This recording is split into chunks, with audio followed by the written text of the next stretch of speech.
Hello everyone, welcome to episode number 5 of the Switchcraft podcast. My name is Jana, and this week I'm not sitting here as usual with Benne. We decided to get a new co-host, meaning me, and I'm sitting here with Julian Buono. Hello everyone, how's it doing? Yeah, you met him before, and since Benne decided to step down, we too decided to keep it going, so... Yeah, right. We're gonna rock this. And, let's just jump straight into it.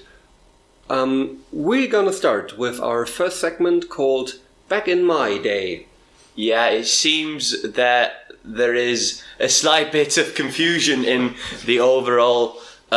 not European scene about the European scene, so we decided to clarify a few things just so that you know who's who, basically. Yeah, so we're gonna talk about the OGs of the German scene, and we try to do it in a bit of a chronological order, but yeah. So we're first gonna start off with the man himself, Martin Winkler. The veteran. He's from Bavaria, from Munich. And he basically started fingerboarding as we know today. Like, he says that there's been other people doing it as well, but basically what they did was taking cardboard and plastic and cutting it out and taking wheels out of Matchbox cars and Hot Wheels and stuff like that and gluing it all together. And yeah, the first person to actually press a deck with a self-made Lego mold, you know, that was the start with the back wall of an IKEA cardboard thing, whatever, you know, like do it yourself. Yeah, and after Winkler started like his thing, I think there were like 2 people we're gonna mention basically side by side, because those 3 basically were the spearheads of the German scene and basically came along around the same time. So we're first gonna talk about, or next gonna talk about Martin Ehrenberger. Ernie, the CEO and founder of Black River, who basically decided somewhere in 1999 to take whatever he was been doing with skateboard ramps and just shrink it down. So the first professionally made wooden obstacles and stuff like that. Yeah, and together with Ernie, at the same time, a bit more north in Germany, in Berlin, Timo Lieben started his thing, and he started Berlinwood. And back then, he was, as far as we know, the first one to actually make decks from real wood. Yeah, plywood, 5 plies, exactly pressed in a mold as a skateboard. That was the start of wooden fingerboard craftsmanship. Yeah, and before that there was only Tech Deck, and like as a commercial product, and then Timo basically decided to do the first woodboards. And at first he was working together with Carpenter, and then he later went on to do it on his own. Yeah, and this was basically the birth time of one of the greatest technical fingerboarders we know to date. That is Boris Dietschi. Boris Dietschi was also the first Winkler wheels with bearing wheels. So the first professional fingerboard wheels that Martin Winkler made were named after him. The Clockwork Dietschi Swiss Precision T-Rex. Yeah, and Dietschi was back then riding for Tech Deck, and I think he was one of those who was riding on a Tech Deck for quite a while, but eventually he also switched to a Berlinwood. Yeah. And back then we were already riding foam grip tape, but it was all cut out and stuff. A bit funny side note. And so like to recap to this point, it's quite important to know that in the German scene there's multiple Martins and multiple Timos, and not all of them are the same person. Exactly. It's not schizophrenia, people. Right. Yeah, and pretty much after that, there was the Kassel Ost crew, which, to my knowledge, was the first crew, and they were huge back then. They had their own line with Berlinwood, and I think it was the first Berlinwood graphic boards, at least the first that I saw, and I still have mine to this day. That's like the paper graphics, right? Those were basically paper graphics with some layer of plastic above and like very thick. Right. Yeah, so, and on a little side note, Kauplein makes graphics like that today. And Tobias Fieler had one of the greatest pro models to this date, the pedophiler. Oh, right. It was a controversial topic back then. I wonder why. Yeah. And after that there was another one of those really technical dudes from back in the day. Like Boris Dietschi did, I think, in the first Pissing Fingers, did a nollie heel into grind, and Fabian Schreiter, also called or better known as Afrobi, he did like nollie tricks when no one was doing nollie tricks. Yeah, the first one to actually do a switch Casper flip on a fingerboard, switch flip to Casper slide combinations, really like things... Varial heel into nose grinds, and... Really technical, but also really creative and out of the box, kind of. Yeah, and he also released a video back then, so if you want to check out videos from back in the day, you probably all have seen the Pissing Fingers, but also the I think there's a Kassel Ost video, or I know there is, and the Afrobi's World is also a DVD from back in the day, and the Porn Storm, which we may touch on later. Yeah. Yeah, why don't you take the next one? Oh, right. The next one who has made a really big impact is Thomas Hansen. Thomas Hansen was also from southern Germany and was associated with the whole crew around Martin Ehrenberger and Winkler. And basically, when Berlinwood merged together with Black River from Berlin, like they established common workshops in Bavaria, in Schwarzenbach, where Black River was based. And Schwarzenbach translates to Black River. That's right. Where the name comes from. Exactly. And Hansen started the first Fingerboard mag. Yeah, so he was conducting interviews with the greats in the scene, where Martin Winkler, as a veteran, with Timo Kranz, we're going to touch on later, with Mike Schneider, who you probably all know. So he was, as well as doing a bit of actuality and news, he was interviewing the greats, kind of. And also, Hansen was quite influential back then in the judging scene, because I think he judged a lot of contests back then. I thought I never met him, but then it turned out that we judged a contest together, like 12 years ago. Yeah, well, the fingerboard scene is a small place. Yeah. Yeah, so he was one of those guys who were always down for judging. And yeah, as we touched on just now, Timo Kranz is the next one. And I think Timo Kranz is one of those, like, today I would call them the big four of the German scene. Basically, yeah, he's definitely one of the most active people. Yeah, like the two Timos and the two Winklers are basically what... the cornerstones. Yeah, and so what Timo Kranz did was he worked at... he was working at a skate shop, and they had a Black River park, and then he was like doing little events and getting all these kids into fingerboarding. Yeah, starting little workshops when he was seeing that people were outside riding on the park. He was always coming out and, hey, do you guys know how to ollie on the fingerboard? And he was teaching always people. And he was actually the first world champion ever, or what they called the world championship. No. It was. Elias. No. Elias is the erste Weltmeister. No, he wasn't. Wait. Elias was later. Elias was the first world champion under the Black River brand. But in like 98 or something, there was a contest in, I think even in the county where Timo is from. And Timo won that. And he showed me video evidence of a like news TV broadcast about that, and where he was interviewed, and there it actually says fingerboard world champion.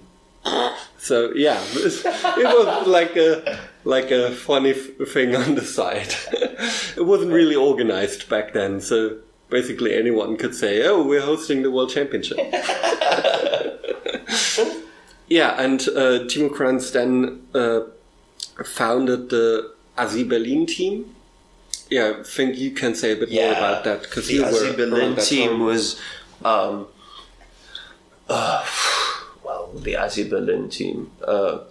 Kranz exactly as the founder, and then there was Dimitri Schlottauer, namely, who was a technical prowess and still is today. Like, he's the guy who comes back to the store after having not touched a fingerboard in maybe a year, and with the beer in his hand just does a nollie heel backside nose blunt on the highest rail he can find. There are like so many stories about Dimi. Like, one of them is at a contest final. He didn't know what to do in the finals, and he basically was taking trick submissions during his run, and the crowd was shouting trick submissions, and he did all of them. He was slamming them, slamming them first try. Yeah. Yeah. And we have very technical wizards today, like Nico Frank is really consistent rider, but no shade to Nico, Dimitri would smoke him in a contest. Like, Probably. If he would enter today, he would probably just win the next Fast Fingers or something like that. Yeah. Yeah, and so to get back to Timo Kranz, of course, after he founded the Asi Berlin team, it then later turned into the Black River store, which then turned into the Asi Berlin store. Yeah. Yeah. And also worth a mention are Flaki. Flaki was the guy who did the first Berlin wood engravings, namely graffiti writing style engravings, and and he also founded Shortwood. Yeah, and which then turned into Flaked. And he's like a huge graffiti artist and still does a lot of graffiti to this day, and once in a while you see him dabble into fingerboarding, but I think he's more or less out of the scene. Yeah, kind of out of the picture since the kids arrived and stuff like that. Then there's Elias Asmut, who is probably one of the most... next technical wizard. Yeah, the next technical wizard. Like, I remember the contest that the Fast Fingers that I judged was the first European Championship, and he went on to win the thing, and in the final run we were debating between him and the other guy who was basically in contention to win the thing. And the thing that we didn't like about his style, which looking back is mental, was like he just did kickflips, but he did like every kickflip. Like kickflip, nose grind, ollie off, kickflip 50, kickflip off. And he was doing like everything into kickflip and landing everything first try. So that is why he ended up winning, and that's kind of what marks him. Like, he's really known for having kickflips down, and also he was, I think, a bit influential in the spreading of the scene in Germany. Yeah, the first kickflip on national TV. Yeah, I was there when the whole thing got filmed, because it was the contest that I judged. Like a huge TV team turned up with the huge cameras, and they did one of the first, like, on a major TV station things about fingerboarding, and it was centered about him, and which was perfect since he ended up winning the event. And yeah, it was like after that he went on to do interviews and other major channel TV shows, and that's something that a lot of people who knew me and knew that I fingerboarded went on like, oh, have you seen this? I saw something about your hobby. And it was like kind of a big deal. And yeah, and then the last of what we call the old heads, like from that time before the hype really started again, or really started in 2008, because the first hype was around 2003, 2004, and the next hype was around 2008. And yeah, so the last guy, like pre-hype, is Manuel Oberle. Yeah, founder of Grip Skin Fingerboards, who also was a big filmer back in the days. He did like the Pornstorm videos, I think, were filmed by him, or I think he was associated with them. I don't know exactly how it went, but I think the Pornstorm had something to do with Manu, but I could be wrong about that. I'm not sure about that, to be quite honest. Okay. We might need to fact check that. Yeah, it could be. And yeah, and Manuel Oberle still fingerboards to this day. Didn't he do a artist series with Flint? He did a photo series with Flint, with his Hong Kong journey pictures. Also did the design for the current Berlinwood packaging. Yeah, he's big on those aspects, on photographic design and on general design. Yeah, and now we're only gonna mention a few of the figureheads of the later part of the German scene. Yeah, exactly, like a bit of a quick fire. Yeah, because after that it really started get going, and I think most of you know those people we would be talking about. And if you don't, there's enough documentation you could check up yourself on YouTube. Yeah, and like the first one is Martin Beckmann, another Martin, and he's the guy behind Fingerboard TV.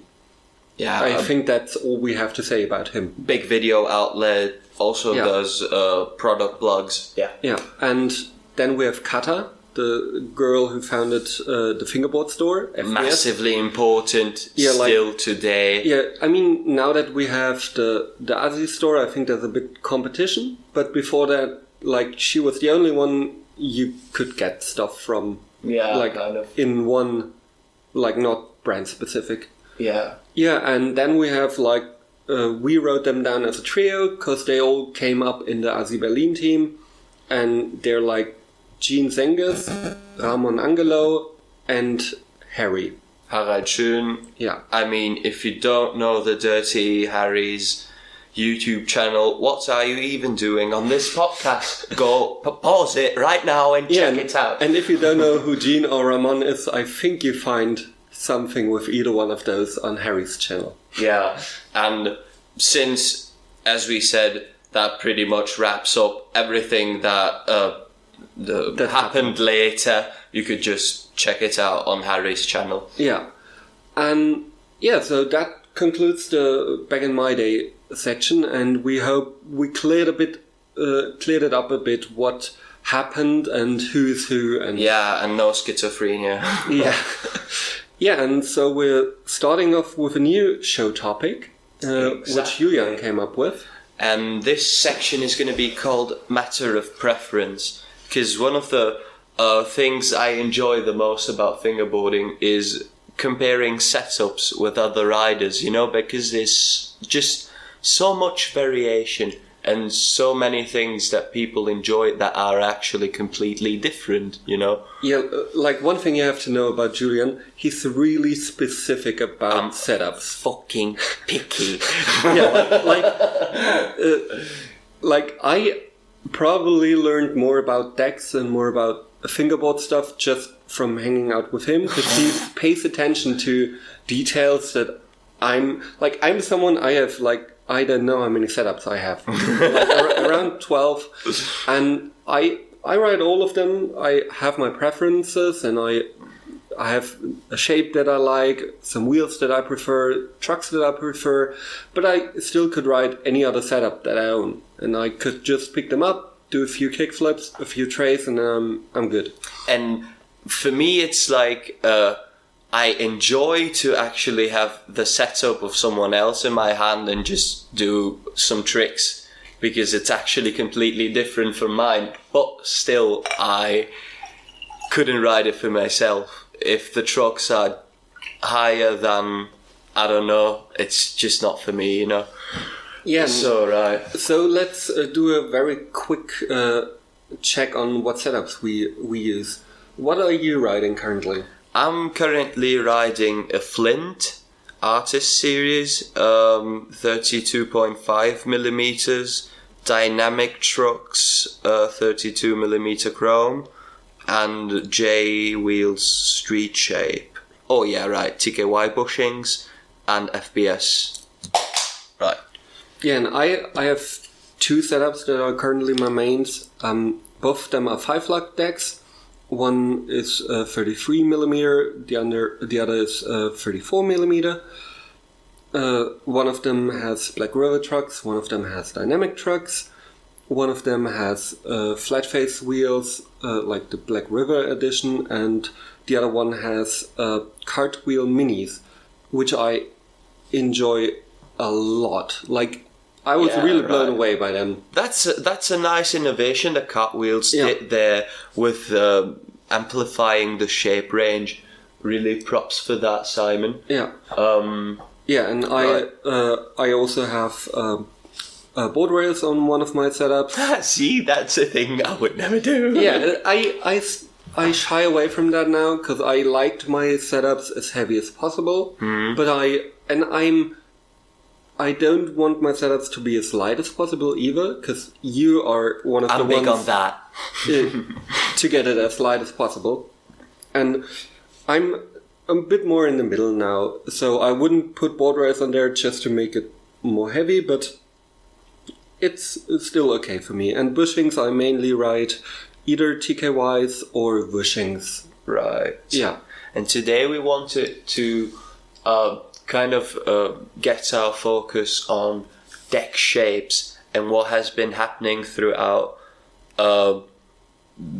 this time that we have been in a fingerboard scene, kind of. And we noticed that the tendency has been increasingly towards popsicle shapes.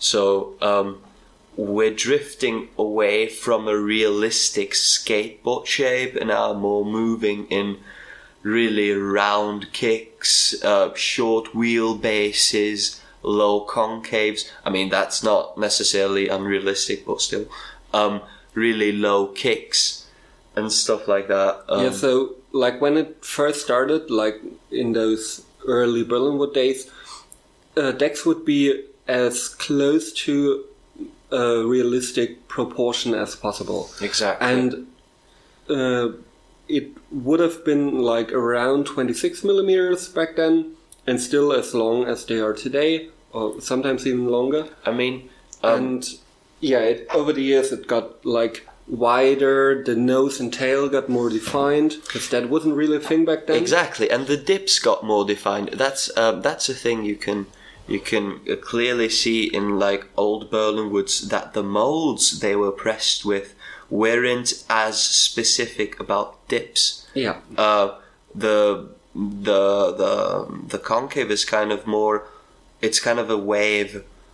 The highest point is in the middle, and it kind of flows down from the middle to both directions. Yeah, and in the old ones, it's basically a flat with two things on the side. Kind of, yeah. And yeah, so people like very different shapes, and there's like so many companies who do decks, so just find something that you like, or find out what you like, and then try to look for something that you could like, and try stuff. Like even Julian is very picky about setups. Yeah. Even he tries a lot. And yeah, exactly. I mainly used for the last 8 years a Berlinwood 32mm low, and I was kind of fixed on that. But I noticed, yeah, very fixed. But I noticed as soon as I started to try new things, I kind of unlocked new tricks in my repertoire and stuff like that, you know. So it's really important to sometimes change it up. And I have different setups for different things. Like a lot of people would go like, oh, I have a bowl setup and this setup, and yeah, I have setups that I like learning tricks with, or I have since I have so many different wheels, depending on the ground I'm skating, I gonna switch my setup. Like I may have like something very grippy, like a Wysocki or an oak, or something very very hard, so it's very slippery, like a Winkler wheel or a flat face wheel. So there's basically, you know, like two contrasting approaches to a setup matter. There's try new things and, you know, develop a taste, kind of. Yeah. But there's also, in my opinion at least, never touch a running system kind of thing, you know? Yeah, like, I get that. I like to switch it up, but I know my preferences, and I know that that's what gives me the best performance, kind of. Yeah, thing. and for me, for example, I learned tricks with very light setups. So I have a catfish with dynamics, which I think is my lightest setup, and that's where what I learned, like nollie trace with, and got nollie heels down, and like more of the technical tricks and getting them into grinds and stuff. Even though it's not my preferred setup overall, it has a specific use case for me. And so if you have multiple setups, try to find what you like about each setup and what you like it for. Definitely. Yeah, so I think that wraps up that section. So I'd say so. Gonna go straight into the news. So first of all, this week something happened in the skateboarding scene that kind of splashed over to the fingerboard scene, since a lot of us got influenced by the Thrasher magazine, and the editor of Thrasher, Jake Phelps, died, and that's something that was quite heavy for a lot of us who grew up on these magazines and still watch Thrasher on YouTube, read Thrasher, and exactly. Like that has been a great loss for the skateboard, and I'd say so for the fingerboard community as well, in a minor degree, but still. But let's get to some lighter topics. We're both locals at the Asi Berlin shop, and lately I think a lot of you noticed that it's gotten a bit easier to get Harrier rams. Oh yes, for fuck's sake, finally! Yeah. Harry has started to massively double down on Harrier stocks. Like,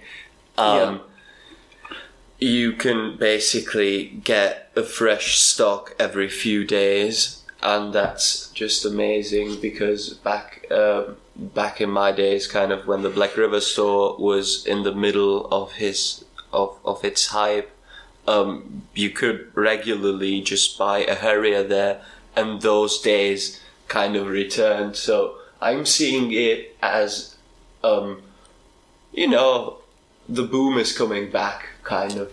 Yeah, and I also like that you can see Harry hanging out in the shop and trying to figure out new things and trying new stuff. And exactly. If that's just things like only filling up a mold halfway to get like a slasher curve out of it, or creating something completely new, like the Hennemon. Oh yeah, which is a ramp that he brainstormed with Ramon, like Ramon Angelo, whom we touched earlier, and a good friend of ours, Chris Hennemon. Oh yes. And so you take Hennemon and Ramon, put it all together, and you get Hennemon. Hey. And there's a bit of interesting trivia about that ramp, because it has been kind of designed by those two riders, because they went on to say what they would like in the ramp. But there's also a third party that has played a big influence in what the ramp looks like. If you've seen it, you'd notice that the corners of the manual pad are shaped like a coping. And those are actually copings from a historic coping mold that Peter Ringe von Predex designed. And he kind of, the mold got passed on to Harry, so that's the reason why the outer shaping, the outer lining of the manual pad actually looks like copings. And just to give you a short idea what the ramp looks like, it's basically a manual pad that's like around 6 centimeters tall, I think. And 4 to 6. 4 to 6, somewhere along those lines. And the big thing is none of the sides go straight down. They all have a very slight angle to it, so you can. It's all bangs. Yeah, so you can do slight you can wallies and tricks. flash and Yeah, exactly. So that was the idea behind that curb, and then of course the pool coping on top. They said basically we want an obstacle that's chilled, but also could be used for very technical combinations. Yeah, and it's an amazing obstacle. Like, I really dig it. Yeah, so the next topic is the Rendezvous. Yay! Rendezvous 29 is coming up April 6th, and I'm actually going. Yeah. I got the tickets. That's really cool. And I'm a bit jealous of you. Maybe I finally get to join you next time. Yeah, we definitely have to organize a kind of a Berlin trip plane. Yeah. I want to stop at Amsterdam because I want to have a smoking lounge, to be quite honest. Yeah, right. Anyway, it's going to be massive. Yeah, look forward to hearing back from you. Oh yeah, you're going to get such a footage spam. I promise you that. Right. Yeah, and the next big contest, we finally, like after, I think, 2 years where we didn't. 2 years of gap. Yeah, we have finally Fast Fingers number 20. Yeah. And Fast Fingers number 20 is coming up July 6th. Yeah. And I'm looking so forward to it. The last Fast Fingers I was at was the Fast Fingers 10. So I'm stoked that I get to go to Fast Fingers 20. I think it's something cool. Of course. I mean, yeah. It's how many years Black River? I think 98 is where they started, but I'm not sure. Oh, no, wait. I think the actual production of Fingerboard obstacles started in 99, so it might be 20 years. It's 20 years, probably. That could be. Ooh, that's sick. They're going to come up with some massive things, yeah. I'm sure. Yeah, you're going to hear all about it. And yeah, also the Berlin store started a new thing where they do a store session every last Saturday of each month. So if you either are local or are in the somewhat greater area, come down. That's a good date to stop by. And every month, last Saturday of the month. Come down, have a session, have a laugh. Yeah. And lastly, before we wrap it up, we're just gonna do a quick rapid fire about upcoming products. Yeah. So, as you probably have all seen, Catfish Barbecue and Unique both are finally kind of doing complete setups with dynamic trucks in chrome, and J4 flat face wheels. So this is kind of the first time that there are complete setups that are generated from head to toe in the US. We're going to see what consequences that has for the European market. If that has any influence on the Black Widow trucks, we don't know, but I think it will get a few people started with dynamic trucks already. And yeah, it's a really cool thing that they're both doing that. And if you want to get some dynamic trucks in Europe, the momentarily best way to get them is from the Norwood project, the UK's only specialised fingerboard store by Pete Bergen. That's such a cool guy. Yeah, shout out to him. Right. Next. Oh, right. Yeah, and also like we touched on earlier, cartwheels got new shapes, and I got pretty much all of them. I'm missing the mega cores, but they now have the classic dual bearing wheels, which mostly fit for tech deck trucks and Y trucks. Then they have the cartwheel single bearing wheel, which is like it's a very long wheel. Like I underestimated that at first. Then now they have the mini cores and the mega cores. The mini cores are size-wise comparable with mini oaks. Oh yeah, and right. Look a bit like they reminded me on flat-face dual durometers. Yeah, from the length. Yeah, you're exactly, right. because they're a bit longer than regular wheels, but I think they're amazing. And the mega cores have a really big core, as the name says. Yeah. So next thing, Flint is doing an old school stock with mini logos. Those are screen printed. I mean, honestly, who the fuck screen prints graphics? That's crazy. Yeah, really well shaped decks.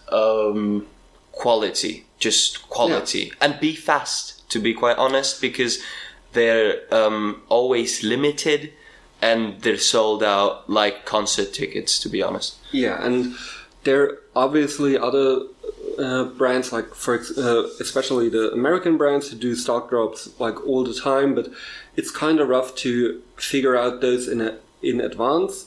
Yeah. So if you know any, like, hit me up, or you're probably down for it as well. Sure. Hit us up if you know something that's coming up in a few weeks, because that's like the time frame we would like to work with, not something that coming up next week, but exactly, so that you have enough time to actually set your alarms.